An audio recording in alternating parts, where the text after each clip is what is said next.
Shane McMahon in All Elite Wrestling. The WyattSicks makes their premiere on Raw this week, and Kevin Kelly shooting on AEW again. Check it out this time on Wrestling with the Business.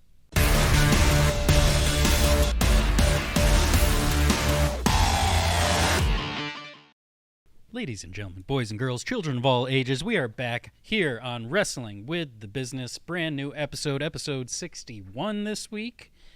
We got a lot to talk about, bunch of stuff happening in the news. WyattSicks with a CK instead of an X. So cool. That wasn't it. Not bad. Not bad of a debut. They debuted this week. We're going to talk about that. We're going to talk about Kevin Kelly apparently is going to be suing AEW after his ignominious release. Yeah, ignominious is the right way of putting it. Before we get into our headline topic, though, dealing with Shane McMahon possibly being all elite, we're going to just plug a few things, do a little housekeeping here. Falls Count Anywhere is returning this week on Monday. Another Chat GPT episode. This time it's a showdown between Cornette and Vince Russo. You've dreamed it. I've dreamed it. If you're watching this show, I know you've dreamed it. Two best friends that have literally been at each other's throats for literally 30 years now, coming out. I asked ChatGPT to fantasy book a 2 or 3 month storyline between two fictional factions, and I got to tell you, it was a lot better than the fantasy booking pay-per-view event that we did for AEW and WWE about a year ago, which you should check out if you haven't. So, looking forward to that. Cool. And we got another gauntlet this week, starting on Tuesday. This week's going to be a good one. Celebrity cameos in pro wrestling. Let's see how many of those we can get. I think I'm going to break a record. I might hit double digits on this one. Ooh. I'm very hopeful, feeling very good about it. You've been working your mouth out, trying to get words out quicker. It's something. I got to shorten the space between my brain and my mouth because evidently it's a little too far. All right, so one other thing we want to touch on, something we're going to try new here, the tweet of the week. So, Jer, what was this week's tweet of the week? Yeah, listen, trying to get some engagement on social media, and there are some real humdingers out there this week. Had to tip my hat to friend of the show, MJF. Obviously, I'm a huge MJF fan. He was coming back. Friend of the show for this his news first. To me. I mean, he's a close personal friend of me. I don't know exactly how he feels about me, but maybe one day we'll get to visit him and find out. He obviously made his in-ring return, I guess you'd call it, his official in-ring return against Roosh this week. Yep. And just prior to the match going live, not just prior, a few hours before the match took place, he issued a tweet that reads like this. We'll show it below. It says, a dangerous, self-serving piece of trash that couldn't care less if his opponent comes out okay after the bell is rung. He's in it for the money, the fame, and the glory. If his opponent is left in the dust, it ain't his problem, and Roosh is in the match too. See ya at 8 p.m. So, that one is our tweet of the week. Please be sure to send in your favorite wrestling-related tweets of the week, and if they're good enough, they just might make the show. I like that. All right. Let's get into it then. Our first topic for the night, our headline topic. JR was weighing in on his podcast about Mr. Shane McMahon. Why don't you tell us about that? My God. The fog is lifted, the earth is shifted, and raised the gifted. If you thought it was impossible, if you thought that the return of CM Punk was hell freezing over, what would you say if I told you that Shane O'Mac was all elite? Would this be a bigger surprise than CM Punk's return to WWE? Especially if they could keep it a secret. If they could keep it a secret, yeah, it might be. I mean, I don't remember, aside from when Vince showed up on Monday Nitro, I think that's the only time a McMahon or... But he wasn't in person. No, yeah, it was over by satellite or whatever, but still, well, Shane was there in person, actually. Shane was there in person. Right. Afterwards, though. But I don't remember any other promotion owner or McMahon in general being at any other shows. So, yeah, that's pretty historical if that does happen.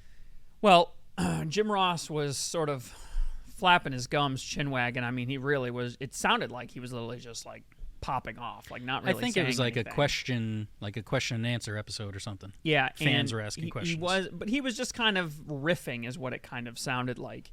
And basically, he said that it's just crazy enough to work. That Shane O'Mac is just crazy enough to work.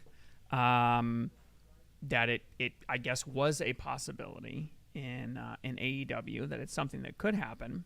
Well, fast forward a couple days on a follow-up episode, just came out yesterday or maybe even today, and Conrad chimes in and says, I won't say who, but I have gotten multiple messages from mutual people that we know behind the scenes that are saying that Shane O'Mac is actually messaging talent at AEW to talk about the possibility. Is actually in communication, actively in communication. Gauge their response, if it would be an idea? Kind of, yeah, like how would you feel about it? What do you think?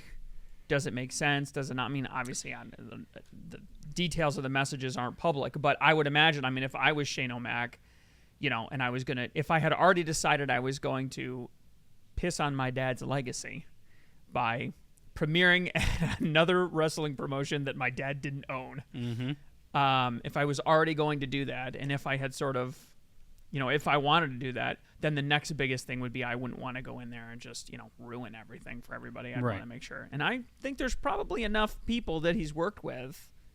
Edge, Christian. I mean, there's a lot of veterans in there. Bryan Danielson. Yep.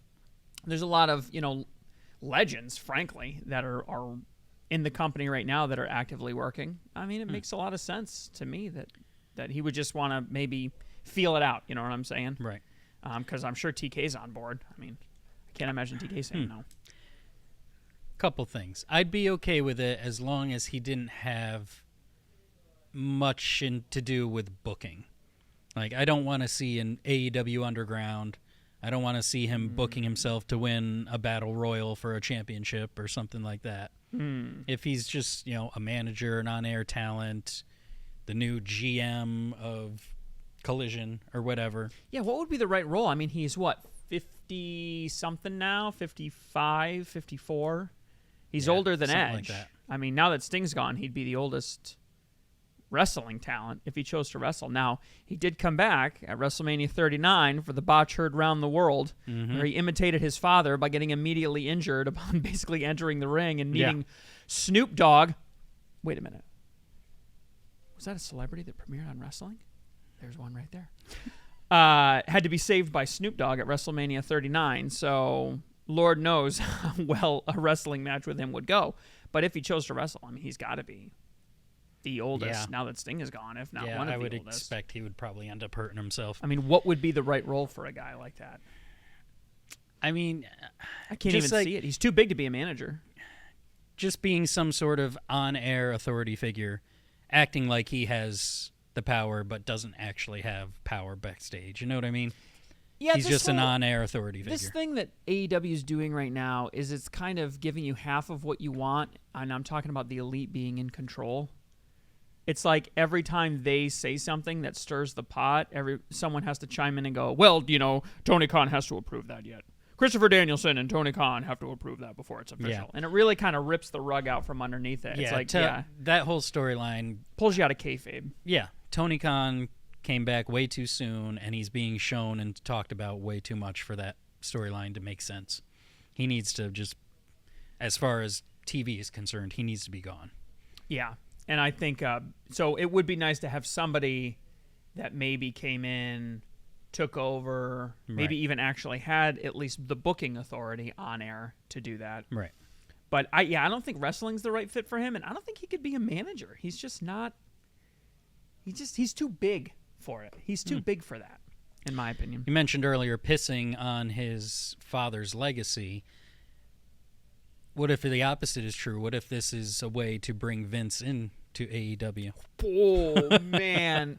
No, I mean, that's just not going to happen. Somebody had to say it. I mean, that's just not going to happen. I mean, I think that the the history is of between Shane and his father is, relatively well documented. That of, the McMahon children, he was kind of the first one to step away. Yeah. And then he kind of stepped back a little bit, but he never really got super involved. He was gone for a good 7 years. Yeah, he never really wasn't, like Stephanie was kind of always sort of in the background working, and he stepped away, got completely out of it. And he had some really cool ideas. I mean, I give him full credit for the WWE network and all that stuff. I mean, that was his brainchild way, way back before really hardly Long anybody. before it happened, yeah. Hardly before. I mean, he was really, I give him a lot of credit for coming up with that idea. And obviously, he's got some amazing, wrestling moments in his quiver, as it were. His match with Kurt Angle at, I think it was King of the Ring 2002. King of the Ring, yeah, I think, yeah.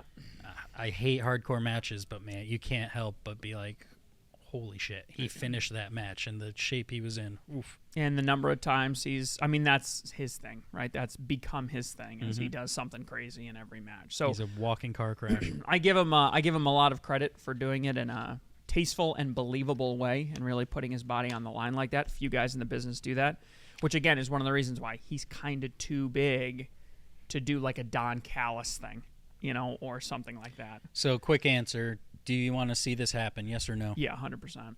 I think it's going to take eyes from WWE. It'll stir the pot in a huge way. And again, they have to do it right. They can't put him on there as on-air talent. Everybody knows he's 54, 55 years old. The risk of him getting injured is just way too high, and that completely ruins it. See WrestleMania 39 if you don't believe me.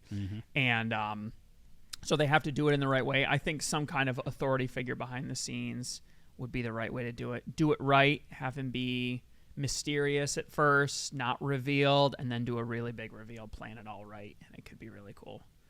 He could be the new mystery guy that starts screwing MJF or something like that. Could be very interesting. All right, we'll see what happens. Let's get into the headlines this week. WWB in the news. So,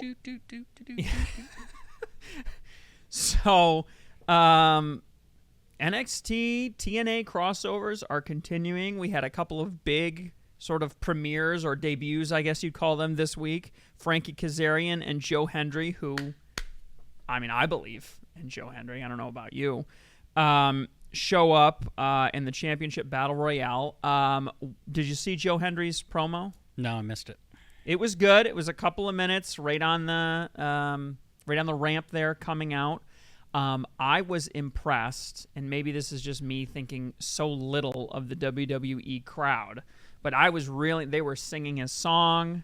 They were chanting, I believe. They were into his character, his gimmick, and maybe it's because it's the NXT crowd, and that's a particular subset of WWE. I'm not sure he'll get the same love on Raw or SmackDown. Yeah, and I have a hard time believing he'd ever even make it to that level. Like, in my head, I'm just like, he's too good. Good. I don't want to shit all over the big brands or whatever, but, it's a different market. It's a different style. It's a different, how many people have actually made it that have gone through NXT? Really not that many in a big way. And even now, Braun Breaker just got killed on screen. So, I don't know. I don't know what's going to happen. So, we'll have to see what happens with that, but a pretty cool and exciting start. Question for you. How would you feel about WWE bringing back the Bad Blood PLE? I always like the old PLEs better, the old names. Now, Bad Blood only had a few. There was 3. But the first one had the first Hell in a Cell. And the debut of Kane. This is, the first Hell in a Cell match, Undertaker and Shawn Michaels.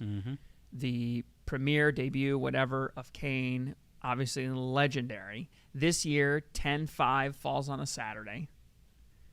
Perfect day for it. Now, they had a Bad Blood, I want to say, in 2002. Yeah, they brought a few of them back. 2003, something like that. Nothing really particularly of note. But I think that these are huge shoes to fill. So you better be prepared to do, this is the kind of thing where I'd be like, I want to see the WyattSicks premiere then or something. You need to prep something really big if you want to bring Bad Blood back, because you've got some big shoes to fill. So we'll see what happens. Major League Wrestling and WWE back at it again in the courts. I don't have the details on this one. Yeah, so MLW is trying to get the rights to the name the Hart Foundation, because they had Teddy Hart, they had Davey Boy Smith Jr., and at one time they had Brian Pillman Jr. too. They all made up the new Hart Foundation, but WWE put an extension on it, so they have another 90 days to hang on to the trademark and try to fight it, keep it after that. But I don't know. MLW wants to get the rights to it. So I don't know specifically how this works. Doesn't it just become basically a bidding war to whoever? I mean, I don't think if Trademarks don't just get released. Like, you know what I'm saying? You can't just. I don't. You know. You know the legal stuff better than me. What I'm saying is we can't just put the Pepsi logo, make the Pepsi logo our logo now, and have that be okay. Right. So I'm not sure exactly how it works. Like maybe they have 90 days to challenge it, or if it's some variation that looks like too close for comfort, as it were. You have. Yeah, I don't even think it's a logo. I think it's just the name itself. Yeah.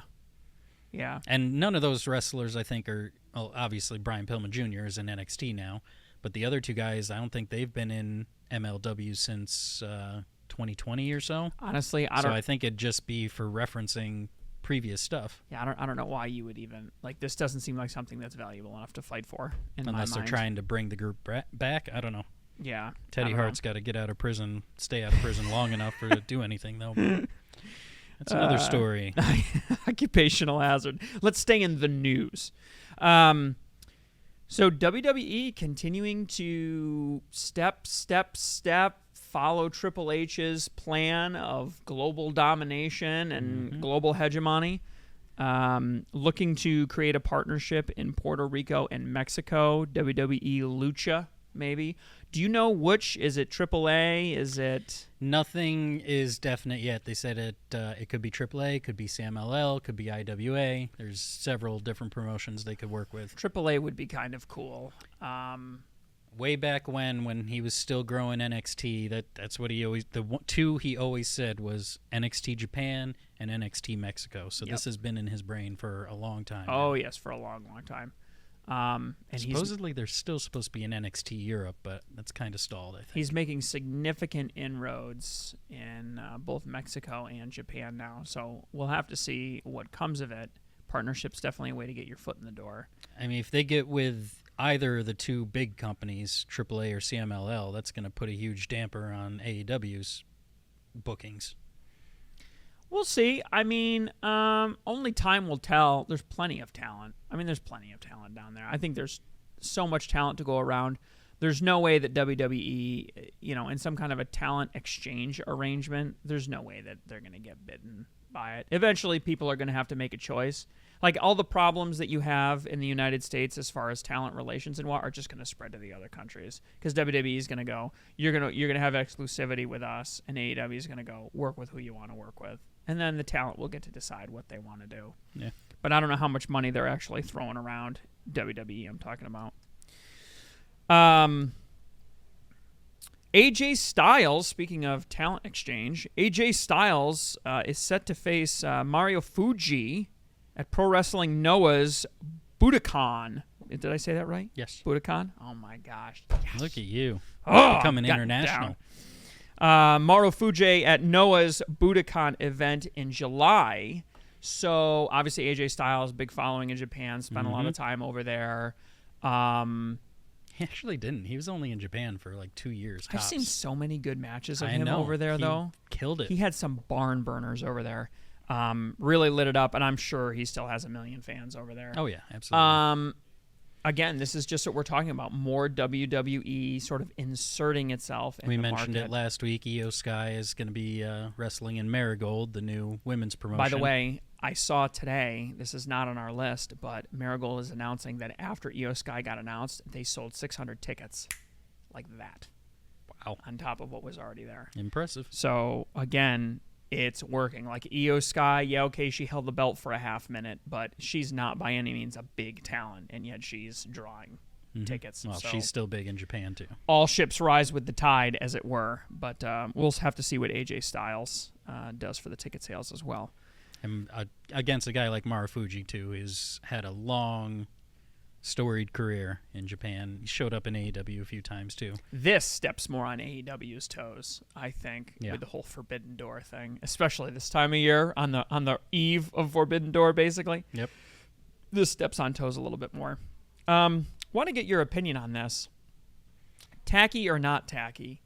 AEW and Reebok just announced a collaboration on a new piece of footwear to honor the late, great Brody Lee. Mm-hmm. Have you seen it? I saw a picture of it, yeah. Is this in good taste or is this not in good taste?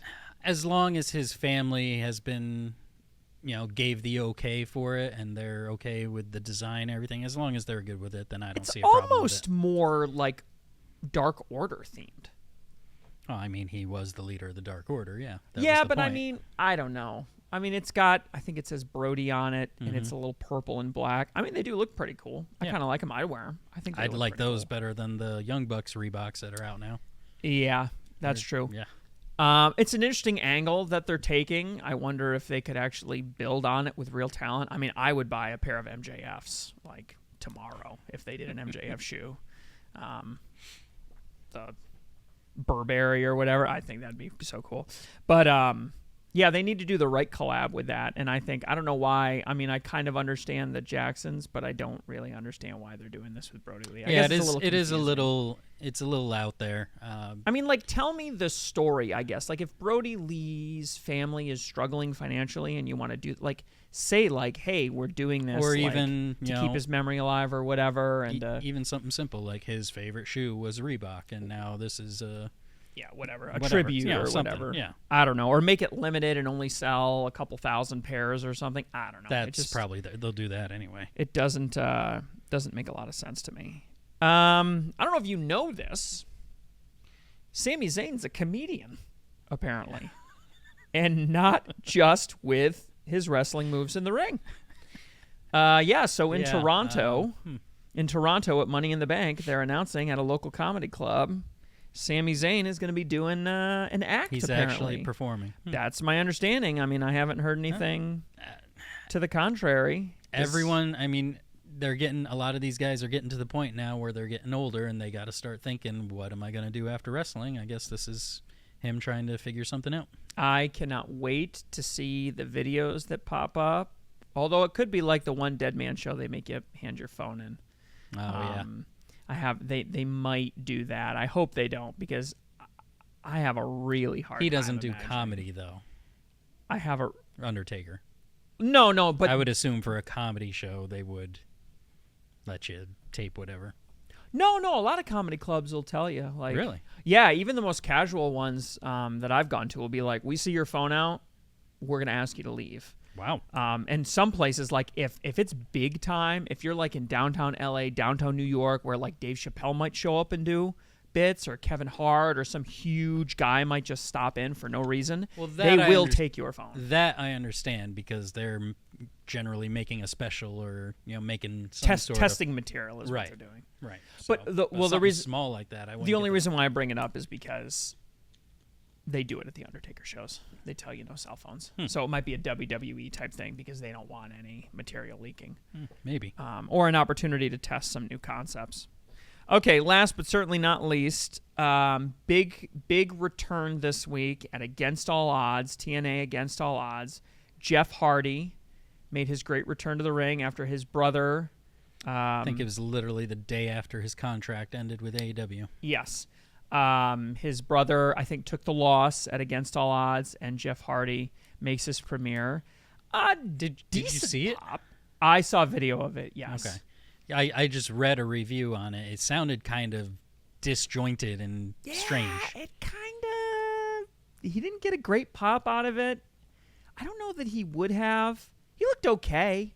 Yeah, it fell a little flat. Not what you'd expect. I mean, Jeff Hardy, TNA legend, like you would kind of think, but it felt kind of tired, and I think mostly just not surprising. His brother's already there. Right. Everybody knows about his troubles in AEW. He's been following Matt around for the last several years. Where are you going to go? Like, you're either going to disappear or you're going to come back at TNA. Like, there's no two ways about it, So I think it kind of took a little bit out of it. And just breaking today, it came out that both Matt and Jeff are working in TNA without contracts. So we talked maybe a couple of months ago about how TNA really isn't offering their talent contracts. This is not only for the lowly, jobbers that are trying to get their names out there. I mean, you can literally be a legend, someone that's made millions upon millions upon millions of dollars for TNA, and they're still not going to throw you a bone. So I have a hard time believing. I mean, maybe Jeff would, but I have a hard time believing Matt would turn down a contract opportunity. Right. So this might say something about the future of the business. They might not want to put Jeff on a contract either with his history. All kinds of well, then you don't want to write him into any stories. You don't want to have him, and now TNA is just turning into the worst of AEW, right? Which is just matches without story at all. So there's a danger to that as well. Which poison do you want to take, I guess, is the real question. Right. All right, let's move to our first mid-card match here. So Kevin Kelly is at it again, shooting on AEW, threatening legal action, I guess, on them. What's the story behind Kevin Kelly? So he was released from AEW, fired, essentially, a few months back. And the reasoning behind that, apparently, so he was promoting the movie, Sound of Freedom? Sound of Freedom. Right. Last summer. Came out about a year ago, actually. Yeah, that's right. It was around Forbidden Door last year. Yep. So he's promoting this movie, and another commentator, Ian Riccaboni of ROH fame, and has been on AEW. Actually, not recently that I'm aware of, but maybe he does the Ring of Honor commentating. I'm not sure. Anyways, Riccaboni said some stuff online about, because of promoting this movie, saying he's a conspiracy theorist, he's connected to QAnon and all these other things. Long story short, Kelly tried addressing it with HR and with Riccaboni. Nothing came of it, and then eventually he just got let go by AEW because of the drama that it involved. So he was on the Eric Bischoff podcast this week and essentially said, yeah, I'm taking legal action against AEW due to my firing. Didn't sound like he was going to go after Riccaboni himself, but maybe that's a separate issue. Yeah, I mean, you gotta, a couple comments. One, you got to go where the money is. I mean, he lost his job. Riccaboni didn't fire him. Right. So it was AEW that let him go. And as far as we know, Riccaboni still has his job. Yeah. So he's going to claim that AEW fired me unfairly. So it sounds like it's not even libel. It sounds like it's like unlawful termination or something like that. It's probably what he's going for. But that's not all he said on the 83 Weeks show, on the 83 Weeks podcast. Oh, yeah. He shot on Tony Khan pretty hard. Saying the company should have stayed small. He has good people that he doesn't use. I mean, he went after him pretty good. Basically, TK surrounds himself with good people that he chooses not to use. Right. He chooses to funnel everything through himself. He actually made specific reference to, when he was in WWE, there were guys that you could go to that had direct access to Vince, but you didn't really talk to Vince unless Vince wanted to talk to you. And now he said there's a parade line of people outside Tony Khan's office asking for this, asking for that. So he's really running sort of a dictatorial type organization, which is becoming, the bigger the company gets, the less effectual it gets. Right. So you can, which I think there's probably, that sounds legitimate to me. On the one hand, you definitely, the boss of the company definitely should have his door open, but he shouldn't have to go to him for every little thing. I think that's what Kelly's referencing when he talks about staying small. If you want to run a company like that, you have to keep it small. If not, you got to have some trusted people that can be involved in some of the day-to-day aspects, and you got to let them work. You got to let them run, and that is not TK's style. And that bleeds over into the storyline, too. Like I said earlier, he came back from this supposed injury by the Elite like a week later, and you see him backstage. You have, in the storyline now, you have Christopher Daniels, who's acting as his proxy, but Daniels is standing right next to Tony Khan in the back, and Tony Khan's still makes matches And on screen. And they're all just rubber stamping what the Elite want anyways, who supposedly hate Tony Khan, and Tony Khan hates him. So yeah, it just does not make sense. Yeah, and I mean, to take us a little bit off course here before we move on to the next mid-card match, I'm on episode 2 of What Killed WCW. Same.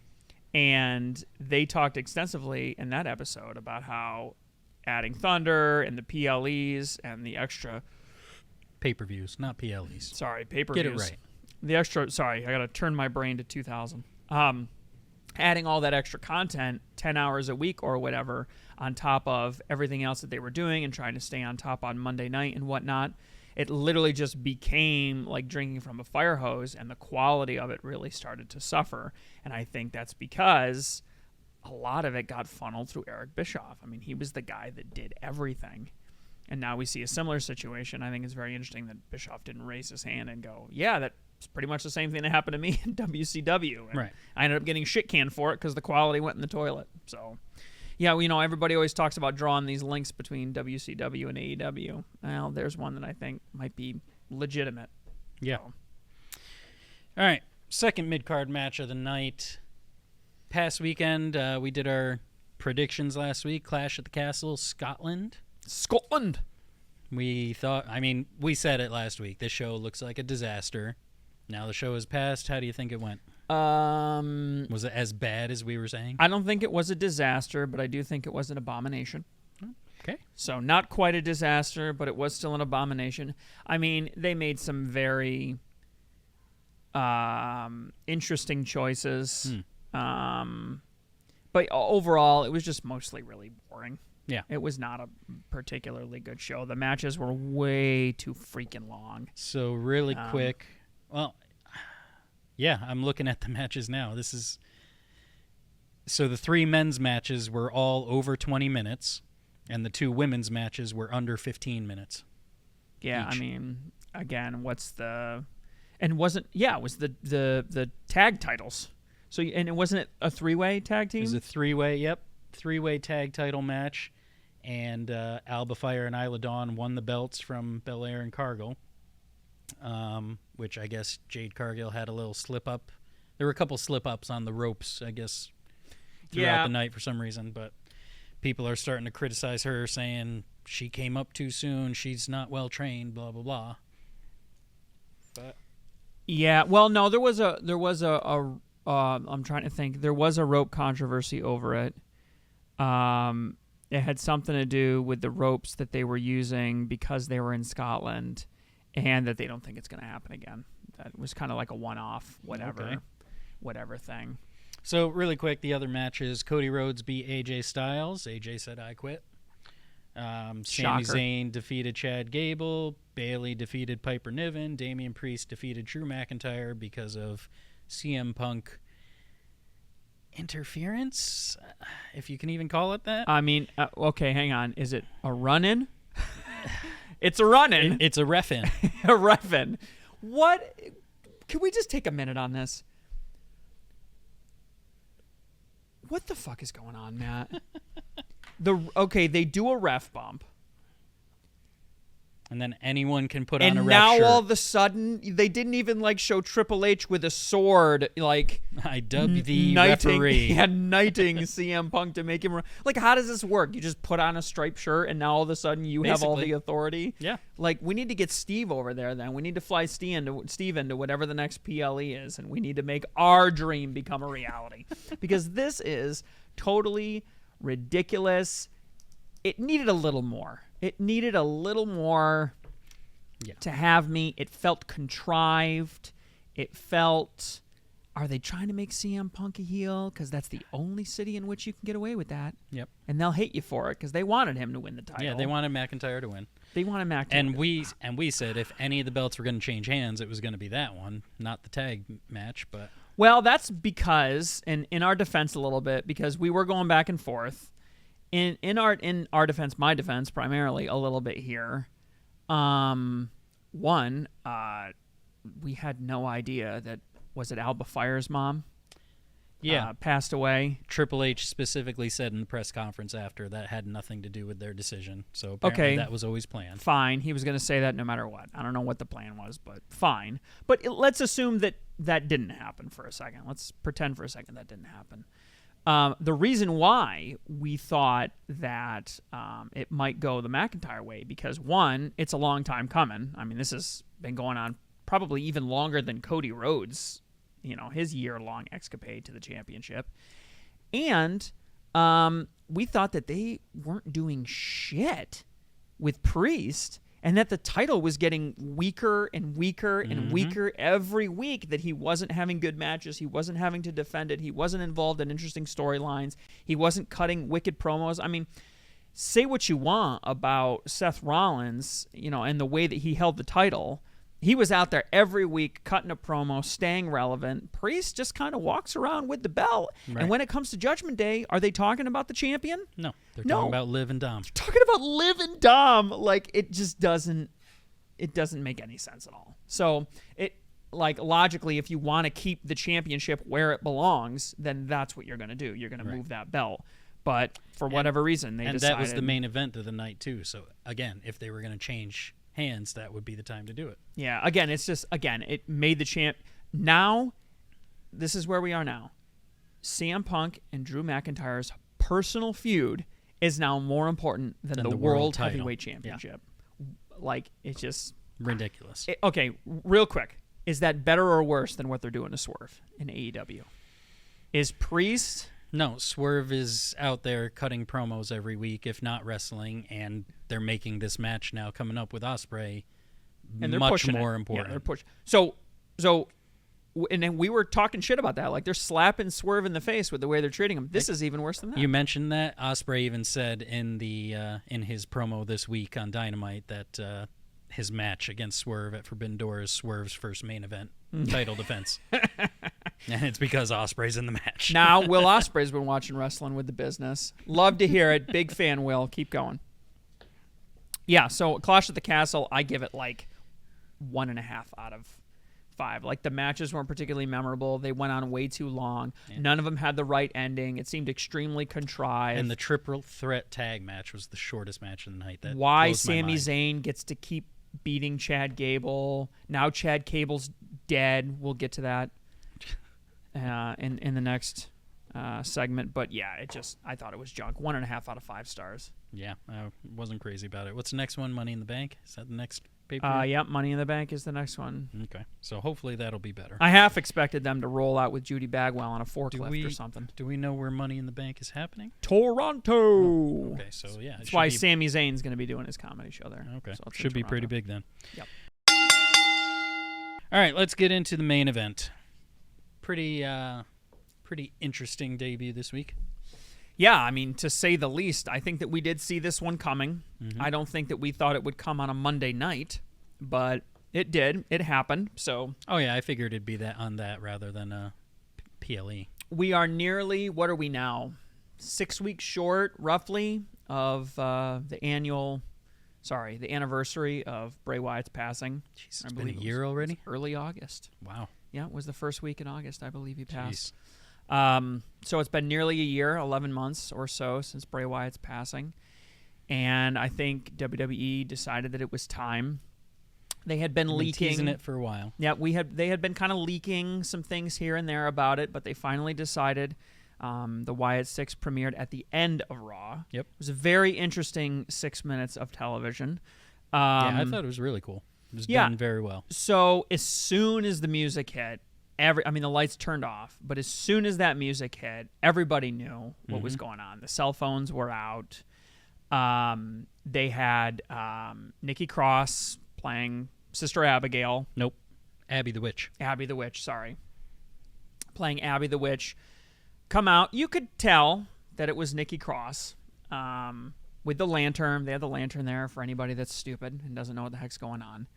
And then she sort of signaled to go to the back. Camera to go to the back, and then all that camera work that we've been seeing for the last 6 long months. Continuous tracking. Yep. Yeah, that was we good. saw they go into the back, and of course we meet all the characters. There's I don't remember the order that they, so I'm just guessing here, but we had Nikki Cross as Abigail. I think Ramblin' Rabbit was next, which That was Rowan. Rowan, who was holding Eric the hammer. Rowan, yep. Holding the hammer. Another tribute to Brody Lee. Then I think it was Huskus the Pig, who's Joe Gacy, yep. appeared next. Then Dexter Loomis with Mercy the Buzzard, which was just the coolest mask. I mean, he looked like a member of Slipknot. I mean, that just looked really cool. Very haunting. And then finally, the biggest pop of the night was seeing Bo Dallas as Uncle Howdy at the very end. Now, keep in mind, as you're weaving through the backstage area, you're seeing basically carnage. I believe Chad Gable was shown. Looked dead. I mean, looked there like was he got shot in the head. blood coming from his head, unconscious. And I believe there was some controversy over who the other person was, and I believe it was Braun Strowman.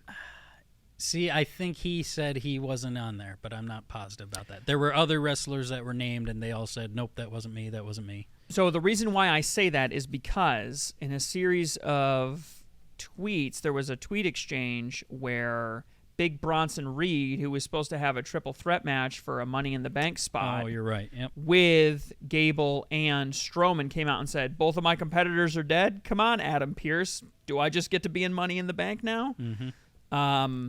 So I believe that was Braun Strowman. I would think probably if we're doing some fantasy booking, I would think probably Strowman will be the first one they do face because he was tied with Wyatt at 1.2. So, yes, he was. Yes. So it's WyattSicks. SICKS. There's 5 of them. Are we leaving one spot open, or is there another surprise coming? I think there's still rumors that Alexa Bliss is going to be part of it. She'll probably be Sister Abigail or something along those lines. They'll write something or just like pick that up her into old it. character or something like that. I think my biggest concern going into this is they can't make the same mistake with these guys that they made with The Fiend. They have to protect them. Mm-hmm. These guys can't lose. You can't let these guys lose. They can't wrestle every week, but they can't be allowed to lose. So they can't have titles. They can't be allowed to lose. They can't have titles. They need to transcend the universe. What good does putting a title on any of them do? Like, don't do that. Don't take something with emotional weight, with significance, and try to put a title on it. It doesn't need. Titles are for situations where you need the title to make people care. This situation does not need it. People want to know what's going to happen next right now. And if it's a title run, it's like, what the heck is wrong with you? Yeah.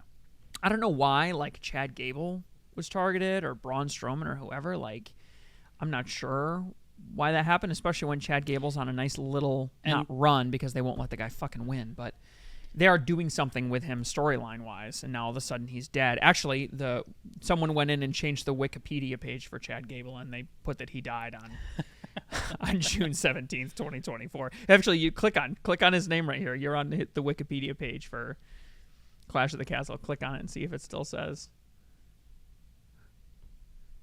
Oh, they took it off. Okay. Yep. That sucks. But yes, for a brief minute, it did show that he was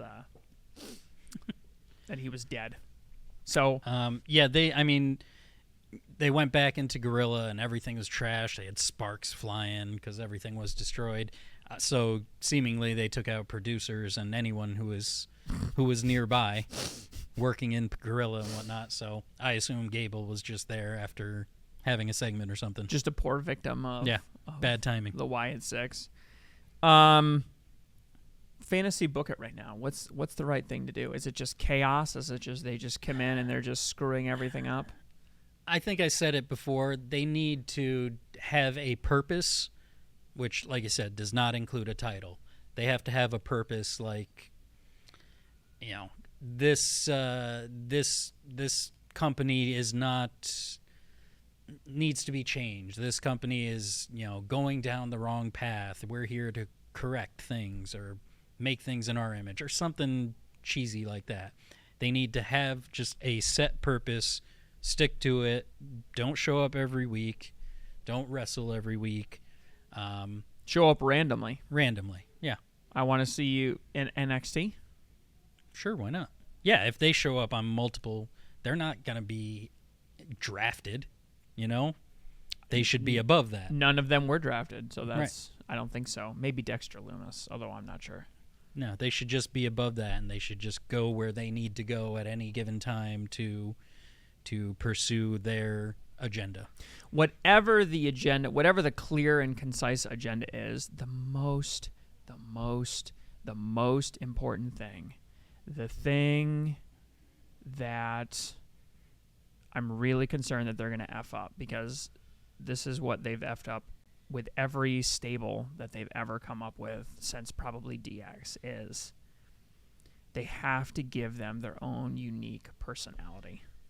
Every character has to have their own wants, their own wills, their own wishes, their own desires. Yes, they're in alignment with each other, but I don't want Eric Rowan, I don't want Ramblin' Rabbit to always just be the quiet dude that's big in the back that holds the hammer. Mm-hmm. And that's what they're liable to do. They don't give everybody inside the faction their own personality. And it's honestly, it's laziness.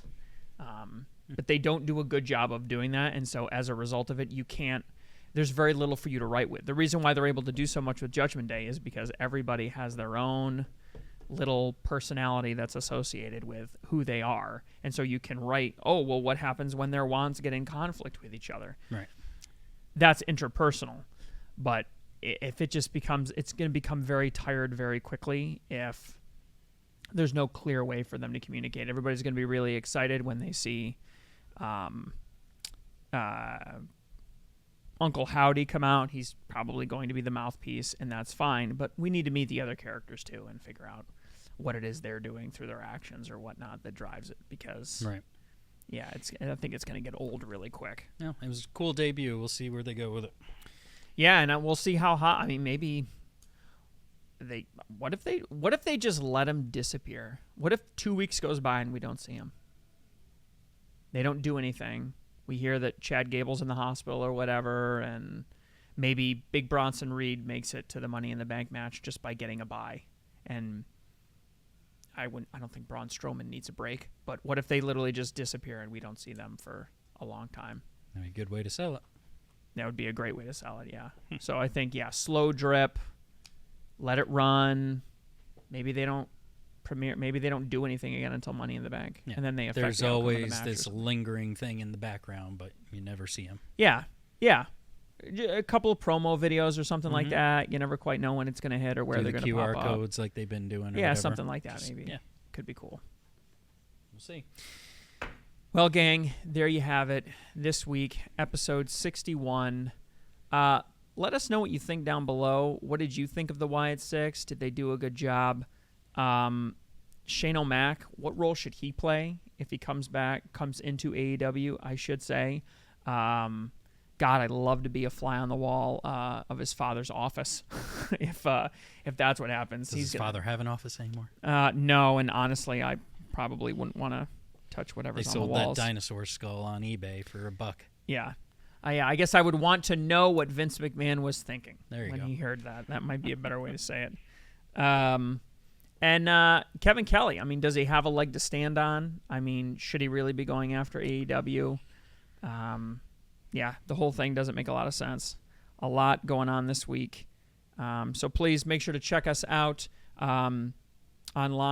check us out on Twitter at WrestleWithBiz and on Facebook. We are starting to post our gauntlets on Facebook as well, so please be sure to check us out there. And remember, share a tweet with us on either one of our social medias, and if it's really good, we'll make sure to share it on air. In the meantime, keep watching, and we'll keep wrestling with the business. See you next time.